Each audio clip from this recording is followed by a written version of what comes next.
Hello, and welcome to the Access for Instruction in All Students. I'm Dr. Allison Gauld, the Senior Manager of Professional Development and Low Incidence Coordination, and I'm here with my colleague and good friend, Dr. Haley Richardson. Hello, everyone. Haley Richardson. I am the Senior Manager for Intervention. So today we're going to talk to you about access and instruction for all students. So this is all of our students with an IEP, an ILP, an ILPD, or any other plan or development system for their skills, but really it's for all students. So as you listen to us, please know that this is not just special ed, this is not just general ed, it's all of our learners. We do have a disclaimer, if you could take a minute and just read this.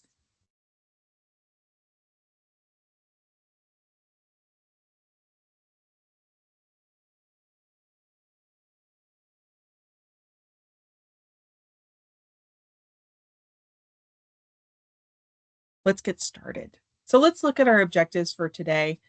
Truly, what we want you to be able to do at the end of this session is apply the principles of access and scaffolds within Tier 1 to ensure that all students are given the opportunity to learn that important standards-based, standards-aligned instruction. We're going to facilitate some conversations within your district by presenting this information. We're really hoping you do start to talk within your district, within your school, and within your team around what this means for your learners, and then begin the examination of the principles of access. And we will have some case studies that you'll be able to dig in further after you watch this video. Like I said, we're talking about all students. What we know about students is every single student comes to us with strengths, interests, skills, and weaknesses. Every student, regardless of whether they have an IEP or not, has all four of these things. And it's really important that us as educators acknowledge those strengths and build on them and enrich them, acknowledge their interests, but also truly understand the student's skill level and what their current weaknesses are. Ultimately, that's the key to access, because access is ensuring that we use all of these to support the student throughout the day, including their learning environment, social environment, throughout all assessment. That includes both our informal assessment and our more formal assessments or state assessments. In our policy, we try to acknowledge all of these things about all of our learners and account for them. But today, we're focused really on that instruction. And so if we're going to look at instruction for all, the best place to start is with general ed. And so I'm going to turn it over to my general ed colleague, Dr. Richardson. So as we're considering grade level instruction, we know that there are several pieces that must be in place to really support students with engagement, with being able to apply knowledge in that grade level space. So as we're planning for instruction, we have to consider what our high quality instructional materials are asking of our students as they begin to enter into that lesson space. We have to understand the grade level standards and performance expectations associated with those standards. And then, of course, we have to understand our students. What is their engagement level? What is their performance level? And where is that space that they're sitting in relationship to those grade level standards, expectations, and to the expectations associated with those high quality instructional materials. We know that there is a lot of rigor that is present within both our standards and our high quality instructional materials. So we have to prepare our students to engage in that instructional space in a way that allows them the most opportunity and the most access to this Tier 1 instruction. Sometimes that means that we have to lean into structures to make sure that we are providing for all students. And so one of the structures that we have in place to really acknowledge high quality instruction and the usage of those high quality instructional materials is the IPG. There are 3 instructional practice guides, one for foundational skills, one for knowledge building in reading, and one for mathematics. All three of these documents work to really highlight and encourage high quality instruction in these spaces. And they're really designed to be utilized across settings so that we can norm and begin to build consistent instructional practices. The IPGs can be looked at in terms of now 4 core actions. It previously was 3 core actions. Core action 1, which is focused on those high quality instructional materials and lessons that focus on those. Core action 2, which looks at teacher modeling and really building a space that supports and encourages student learning. Core action 3, that looks at how students are able to apply knowledge and practice and that performance space of student work. And then core action 4, that's really looking at how are we providing space for all of our learners to engage in instruction through access points and scaffolds. There are increasing levels of instructional support that are available to students as they begin to work in that Tier 1 core content that is designed for all students. And part of that instructional design, making this educational space appropriate for all students, is recognizing these increasing levels of instructional support. Some of these supports are considered universal, meaning they're available for all students regardless of perhaps plan that has been identified as a way to support student learning. And some of these supports are really situated in a space where we have identified need, we have determined that students are going to need additional supports in place to be able to successfully engage in instruction, and we are purposefully planning, regardless of whether we're talking about a universal support or a very specialized support, for the use of these supports in the instructional space. So starting with the universal supports, we have access points. Access points are these opportunities that are embedded within the high quality instructional materials that are call outs for the teacher to acknowledge and recognize spaces where students may have difficulty engaging in the lesson and provide some suggested moves that a teacher could make to make that instruction, that content, more accessible to students who may have difficulty. For some students, providing access points will be enough for them to engage in that instructional space. Other students, however, may be in need of the next level of instructional support through scaffolds. Scaffolds are temporary supports that are put in place by a teacher or an educator to really target an area where a student is continuing to have difficulty and provide them additional levels of access to those grade level concepts and tasks.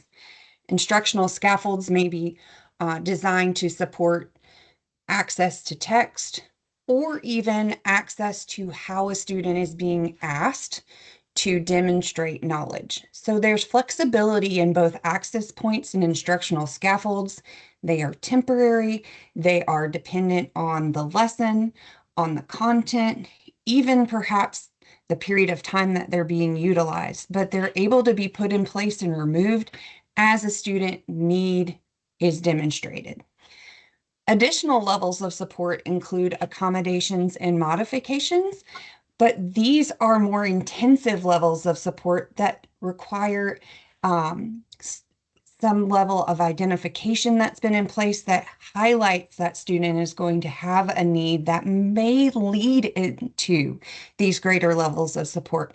And I'm going to turn it over to Allison, my colleague in the special education realm, to discuss these supports. Yeah, so accommodations is the next one we should consider after access points and scaffolds. And notice I said after we consider those. Even if a student has an IEP, a 504, an ILP, ILPD, we really should start with access points and scaffolds, those temporary, content-specific, time-specific supports. And it's only when we know they need more that we move to accommodations. What's important to know is accommodations are how the student is provided information, how the student engages with the information, how the student demonstrates knowledge. We haven't changed the standards. We haven't changed the content. We haven't changed the goals for learning. That's really important because we want to make sure we're holding those high expectations to the greatest extent possible. And this kind of movement through these structures allows for that to be done in a thoughtful, data-based decision-making way.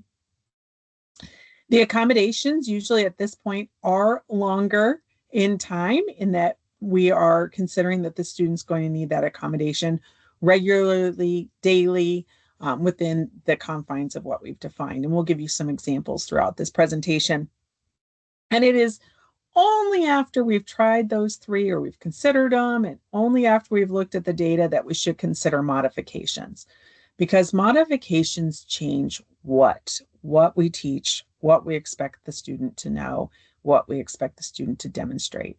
At that point, we have changed expectations. And we'll talk at the end about the impact of that, but it is quite significant. So it is really important that you understand that this is kind of that level of intensity, such as was shown in the previous slide, and you'll see that graphic throughout. So let's go back to really focusing on these access points and instructional scaffolds, because the more we can understand and use them, the more we can prevent the implications that we will share as we get into those more intensive supports. Absolutely. So as we are considering student engagement in that core instructional space, and we're recognizing that perhaps students need support to engage and access that instruction, we're going to start with these universal supports.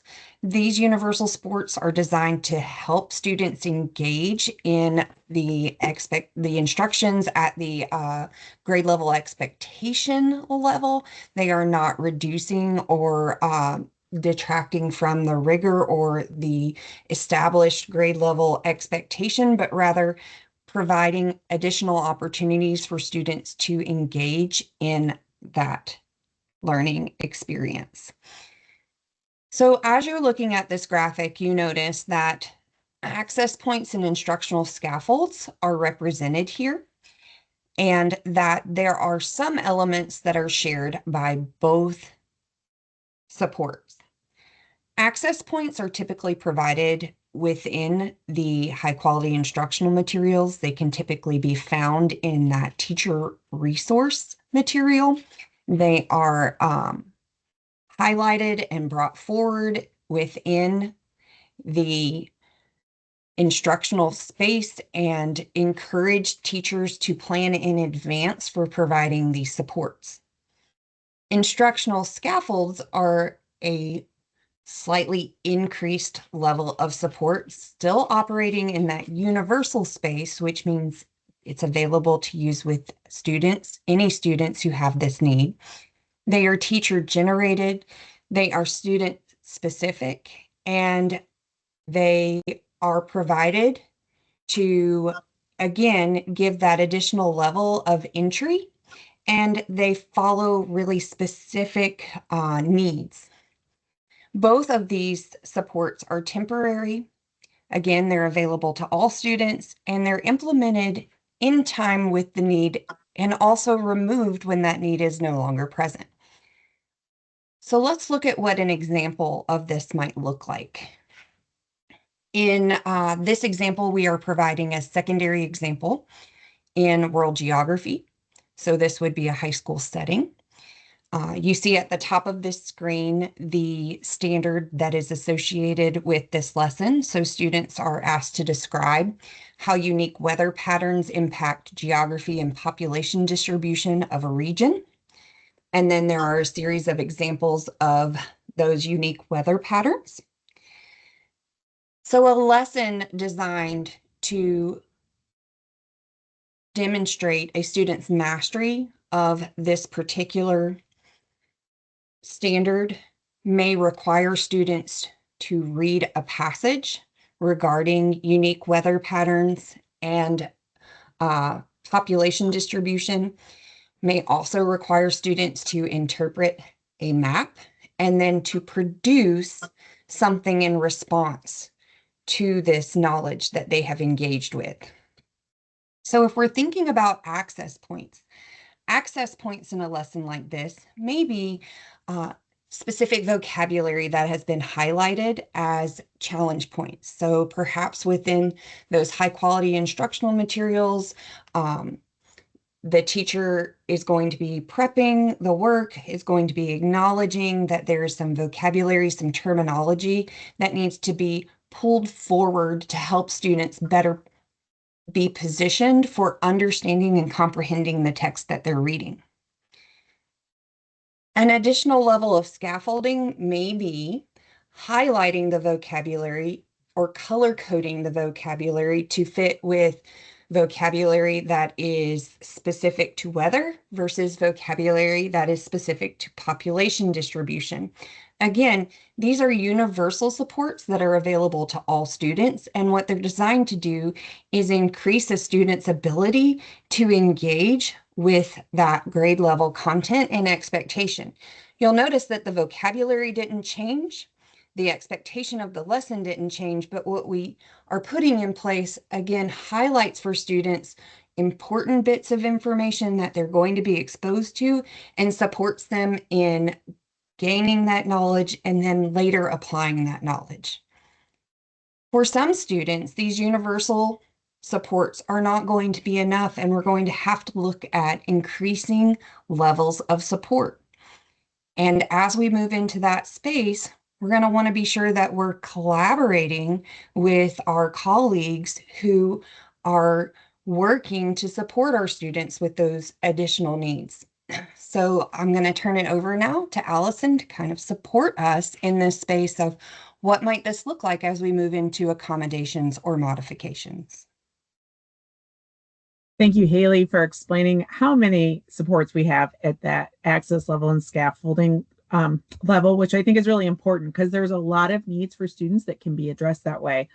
But if a student does need more, perhaps they need in accommodations that even with the prepping of vocabulary, the highlighting of vocabulary, the reading of that text, and then understanding what was read continues to be a struggle. So perhaps we simplify the text to a reading level that more matches the student's ability, or provide video or auditory support for that reading so that the reading is not the challenge to them being able to dig into the standard. Same for looking at the map. There might be a situation where we need to provide some context around the data on a map, particularly if those numbers are a challenge and let's say the student has a deficit in place value and the numbers are shown, let's say, where instead of showing it in millions, it just shows a single number like 1.2, and they need help understanding that those are 1.2 million and how that compares to perhaps 0.2 in that chart.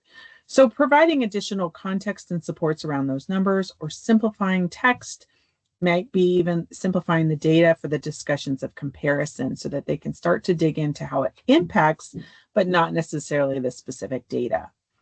And then we have students where we need to move further and we need to change the expectation. So it might be that we have a student where we're just looking on them being able to read maps right now and being able to draw some conclusions from a map, but not necessarily looking at this multi-fold situation of where you have a weather pattern and a change in population, but just looking at weather maps and understanding what that weather map tells us so that we can draw those conclusions. And that would be a modification, right? That is significantly changing our understanding of world geography if we're looking at reading and interpreting a map as opposed to what that map and that trend line means for our impact on population over time. So those are just a few examples. Certainly you can dig in far more on this example and get really specific and targeted when you have a student you're considering this for. But as we're speaking globally, those are some things just to get you thinking. And so you can see we've provided some questions to help you move along this. So for access points, again, you're starting there. So some of your first questions before you ever leave access points should be, do I have data that we need more than access points? Sometimes that question requires us to go back and say, did we implement the access points? And as we think about a lot of our new staff, or as you engage in new materials, where are the access points and how do we know that we've used those? And then have we used them with fidelity? So like anything, trying it once may not be sufficient. We might need to try it more than once. We might also need to make sure the student knows what it is we're providing. So with preloading vocabulary, do they understand that the vocabulary is going to be related to the instruction in a minute? And that's why we're focusing on it. Or do they see that as two separate things? Haley, anything I missed with that? No, I think that's a great interpretation of access points in consideration for when to move into a greater level of support, such as scaffolding. So as we have presented some questions for access points and when to consider moving forward, so too are we showing you that there are questions that we want to ask about scaffolding before we move away from scaffolding. So again, we want to make sure that we have data that supports that a student needs more than scaffolding and access points before moving into those more intensive levels of support. We also want to make sure that we've tried more than one type of scaffold to meet their needs. Scaffolding is one of those universal supports that allows us some flexibility in how we design those supports. So perhaps a student needs scaffolding, yes, in accessing the lesson, but also some scaffolding in the task piece associated with application and demonstration of knowledge. So before we move into these more intensive levels of support, we want to make sure that we fully leaned into the opportunities of support that exist in this universal support space. Allison, is there anything you'd like to add? I would say the only thing, I think you hit the questions here, but just in case we haven't been clear enough, even if a student has a disability or a 504 plan, or as an English learner, we need to consider these access points and scaffolding. And I think you really highlighted how much those can do when we lean into them with fidelity. But like we said, there are some students where we need to move into accommodations and modifications. And so again, as I said, these are two different things.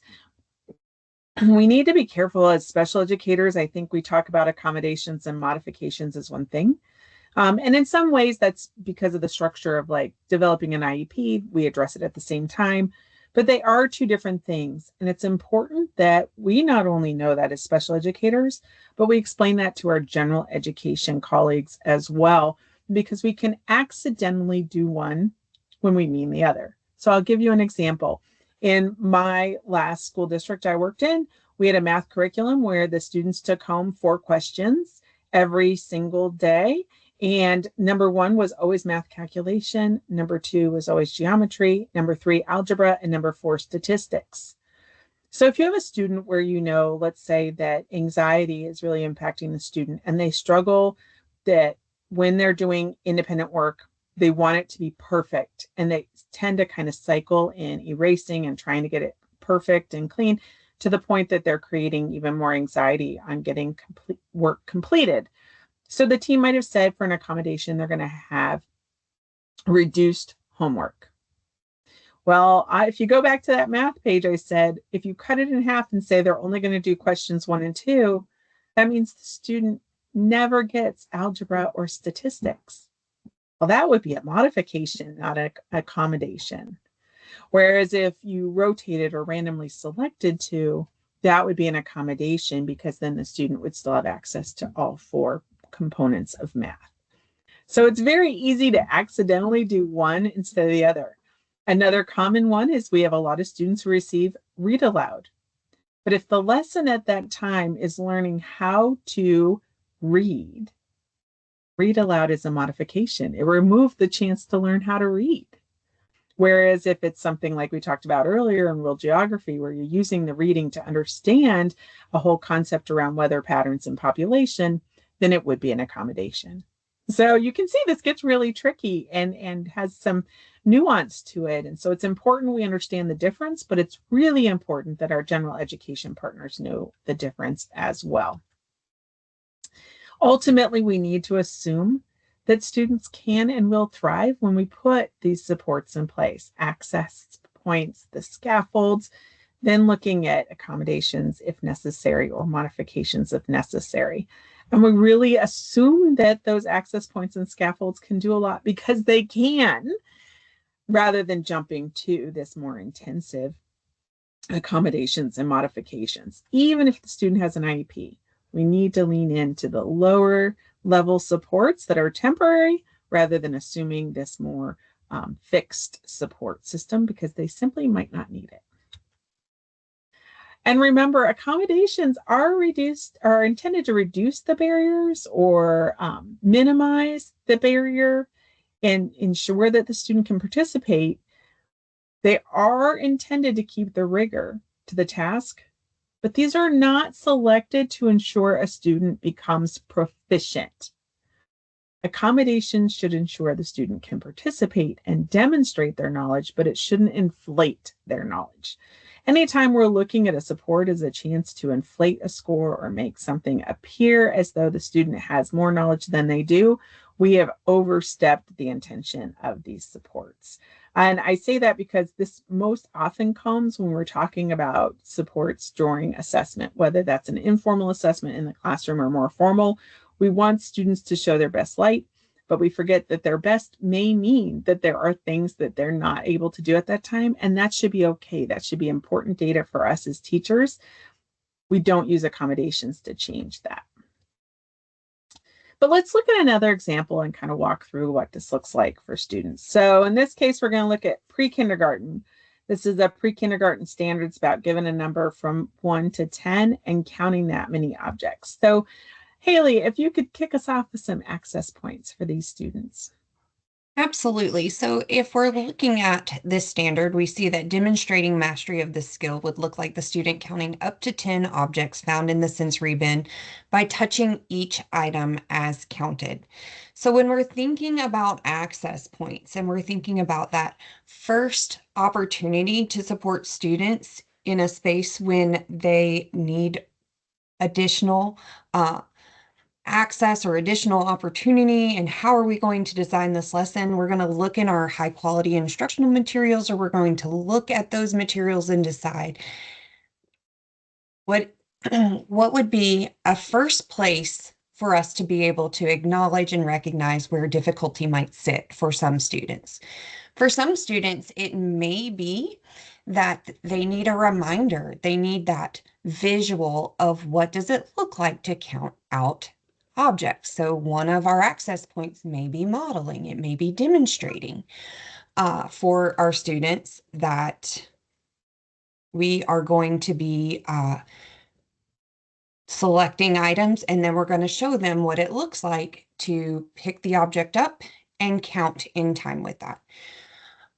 When we're thinking about another access point, it may be for some of our students, they're having difficulty even engaging in that space because they're overwhelmed with the choice of choosing an object to count. And so maybe one of the ways we're going to provide additional access is to reduce the number of choices of items. So we're going to provide them items or limit how many choices they have in terms of selecting items to count. When we're thinking about increasing that support, again, we're going to look at universal opportunities. So perhaps some reminders regarding vocabulary, or perhaps again, demonstrating that one-to-one touching the object and counting, or we may even move into a space where we're guiding that student a little bit further in some chunking of steps, or perhaps providing reduced number of instructions. So instead of giving them all the instructions in one run, we're going to ask them to do things one at a time. Perhaps we're going to say, go select the items you'd like to count. Once they've selected those items they'd like to count, then we're going to ask them to pick the objects up and begin that counting process. Again, we're not changing the expectations associated with the task or the rigor of the standard. We're just providing opportunity for engagement in time with that student's ability to engage in that space. For some students, these access points and scaffolding universal supports will be enough. For other students, we may have to consider additional supports that are increasing in intensity to provide them that opportunity for engagement. Right. And if we're going to look at some accommodations for the student, I think you've given some great ways to get the student engaged. But there are some students where we may need to provide an accommodation like a 10 frame, that counting an array without it being organized becomes exceptionally challenging for the student. They might need a 10 frame, or they might need a number line or some other way to house the items as they count them so that they're more able to access this standard. And then we might have some students where we really do need to modify, and perhaps instead of 1 to 10, right now we're doing 1 to 3. And that's really the focus, is that they're able to count up to 3 objects using 1 to 1, and building that sort of fluency in counting before we look at some of those larger numbers. So as you can see, there's ways to kind of go up this ladder, for lack of a better word, where you're increasing that intensity.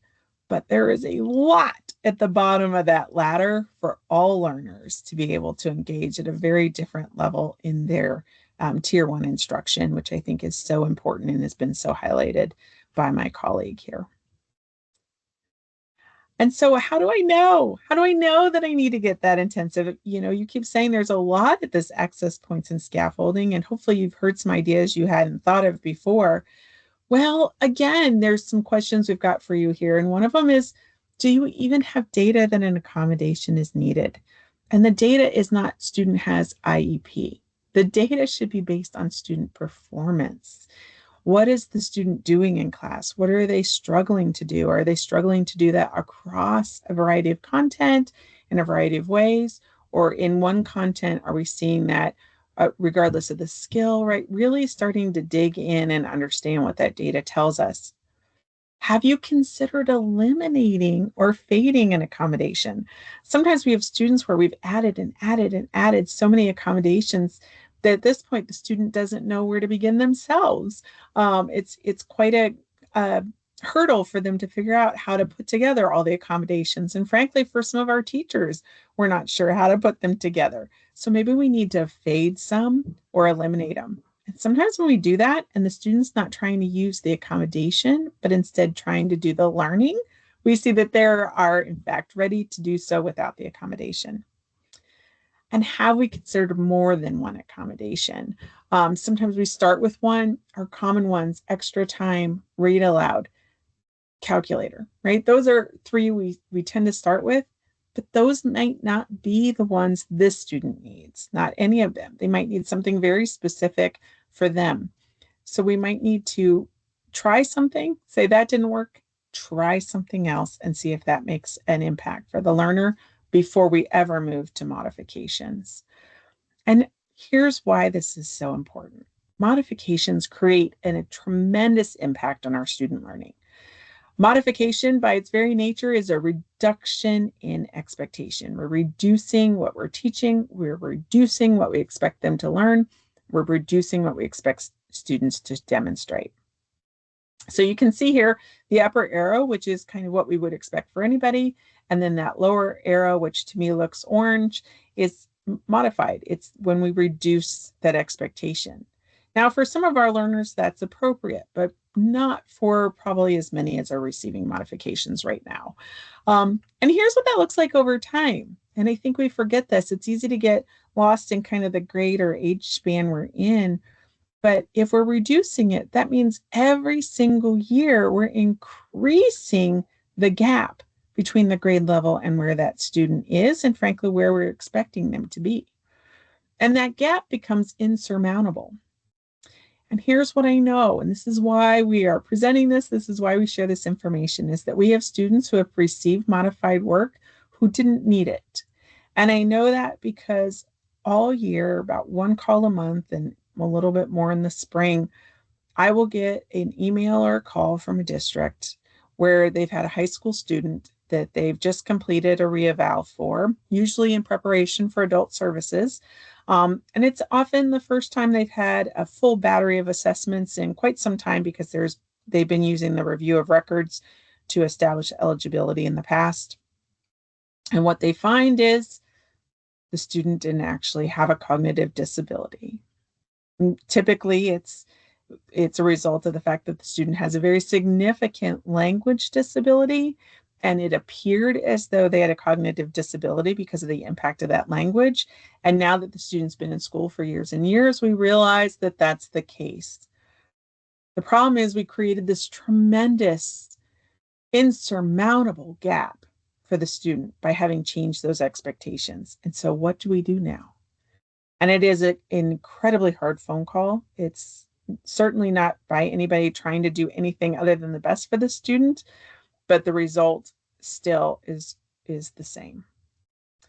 The other thing is we have families who you've said you've modified for all along, but they haven't fully understood what that means at graduation. And so each spring I get emails and phone calls from families who have just realized, and I realize you've told them, but they've just realized the impact and that their student is not going to get a regular diploma, that traditional diploma, and they are devastated. What does that mean? What does it mean for them as an adult?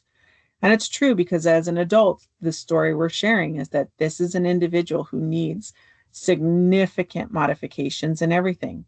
And that would include their choice of career or job. And so it really limits their entire lifetime when we make these decisions. And that implication doesn't end just with school. And so if we're going to move to modifications, there's some questions we've suggested here. These are certainly not all of them, but do you even have data to support this level of impact where you've changed the expectations?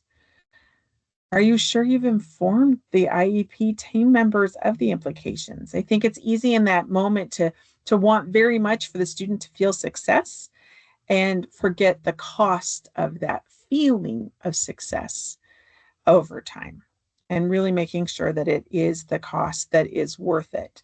And that cost, again, being that tremendous change in gap, and also the reduced likelihood of receiving that traditional diploma. And frankly, has the student had an adequate opportunity to benefit from instruction? The reality is our students who are receiving modified instruction are usually receiving that outside the general ed setting. And those teachers are not trained the same as general ed. I mean, I need Dr. Richardson here in this phone call to make it through this training with you because she has knowledge I don't have. We were both trained differently. One is not better or the other. It just takes both of us. But the same is true for our students. They need both of us as educators. And so have we given them the benefit of that full standards-based instruction? And has we given them the benefit of instruction at the same level of rigor and intensity as their peers if their LRE is in special ed? So if we know that first graders, let's say, are receiving about 90 minutes of instruction in literacy, have we provided 90 minutes of instruction for this learner in literacy?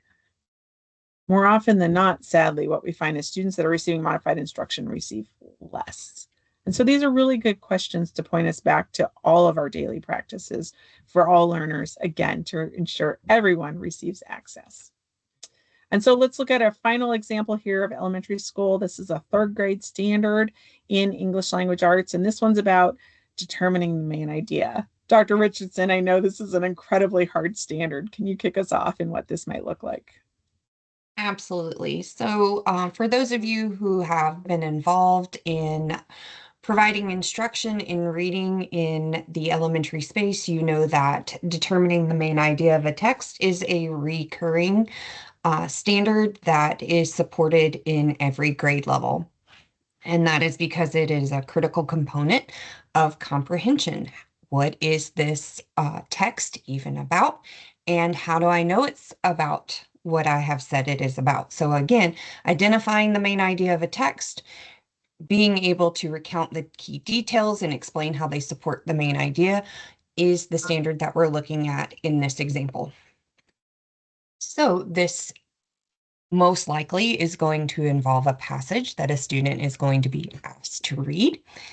And then they are going to be asked to determine after reading what is the text all about. And then another potential assignment or application component of demonstrating their knowledge of this main idea may be to highlight key details that support that main idea that they have chosen. And that may look like being able to specifically cite information and document places within the text where they are saying this supports the main idea that I have selected. So when you're thinking about access points in this space, we're first going to turn to those high quality instructional materials in that teacher guide, and we're going to examine the places within those materials that the curriculum publisher has already identified as challenge points for some students. Those may be things like vocabulary, certainly, but also literary devices. Things like metaphors and similes are often difficult for students to be able to interpret and understand without additional levels of support. So access points in this space may look like pre-teaching vocabulary or even unpacking some of those literary devices to make that text a little more accessible. Thinking about scaffolding. For some students, providing that access point, giving them that opportunity to understand vocabulary in advance may be enough to be able to then engage with the text and complete the associated application components. But for others, we might need to offer more scaffolding. And that scaffolding may sit in the actual text, or it may sit in the application piece. So if we're looking at scaffolding within the text, we may ask the student to highlight key information. So for example, we may have them highlight what they feel is a main idea in one color, and then the supporting details that go along with that main idea in other colors. Or perhaps we may take pieces of the text and kind of cut the text up and ask them to pull out the most critical and substantial information that is leading them to believe that the text is about the main idea that they have selected. Again, in this space, we are not changing the text that they are working with. We are not changing the rigor of the lesson, nor are we changing the standard that the student is working towards. We are just changing how they are taking in the information and working with that text. Another form of scaffolding in the application space may be that we're going to provide them a graphic organizer so that they can put their thoughts down on paper in a way that is already predetermined in terms of organization. So we're removing that need for the student to think about that organization. And we want to be sure that we're putting these universal supports in place, and that we have provided these opportunities for our students before we move again into those more intensive levels of support. And I'm going to turn it over to Allison to talk about those more intensive levels of support and what those may look like. Absolutely. I think those are great examples of how to get students engaged. And honestly, if I think about a lot of our students with IEPs, if you provided those scaffolds, they could do really well. But for some of our students, they do need more, and we might need to look at the complexity of text as one of the options. Because remember, this isn't how to read text, but this is how to understand that text. So changing that complexity allows them an opportunity to really think about, how do I know what this is mostly about?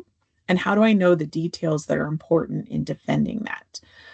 And so really helping them think through that might be a change of complexity of text. It also might be how the text is presented. So it might be that we maybe include some visuals, or we provide the text auditorily as well using computer technology or accessibility. So really thinking about how the text itself can be available to the learner. We might also have some routines that are available to the students so that at the end of each paragraph, they need to go through a routine with some prompts or perhaps like a checklist to help them remember what they know, what they don't know, in a way for them to be able to mark that down quickly and not lose that information. And then we have some students that might need a modification. They might need us to change this where we're just asking what this is about and we're not looking at key details. And again, they might need that change of text. So it might be that we really have reduced the complexity of text quite a great deal. And we're just talking about what is the text about as the main idea at that time. We might have some students where we're not ready for main idea. We just need them to be able to tell us a detail from the text. That if you're given text, you can engage with that text and pay attention sufficiently to tell me something about it. So that kind of leads you through, again, an example of how to use this increasing level of support to engage our learners and challenge them all with rigor and high expectations. So those were several examples, but ultimately, Michelangelo says it best. What we want you to remember is that students aren't harmed when we believe great things are possible. The harm comes when we set really low expectations. Students reach it because that's what we expected. And often they can so exceed our expectations. Haley and I will spend hours talking about how students continue to show us that when we expect, they can thrive and still even do more than what we expect when we hold high expectations. And so we're just encouraging you to know that these supports are in place because our students will thrive, they will grow, they will continue to astound us with what they can do, as they do every day for me and for Haley. And and really show us that their world is theirs to conquer and own. And so we're very excited for what happens when you can put this work into practice for all students. And so we're going to leave you with these 3 questions. Hopefully these are just a few that get you started to talk with your team, talk with your school, talk with your district about in what ways did this whole presentation validate what you're doing? How are you challenged from what we presented? Was there something that has you wondering or thinking or questioning or kind of reflecting on your practice in a way that maybe even leads to change? And what would be some of those things you want to change? And as you talk about change, what are some systematic ways to do that so that your students understand the changes and the purpose of them, and your families understand the changes and how that is all designed so that every single student is engaged in rigorous, meaningful Tier 1 instruction every single day. And so we want to thank you. And I will leave you with the image I leave all of our trainings is that of the flight attendant who says to you to put the oxygen mask on yourself before others. As educators, we know you are fully committed to the success of your students. We never in any way doubt that. We also know that education is an incredibly hard job. So please take the time to reflect on this, but also the time to take care of yourself so that you can continue to help each and every one of your students succeed in Tier 1 and frankly in everything they do. These are our emails. I know that we're both more than happy to engage with you in any way. And so please reach out if you have any questions for us.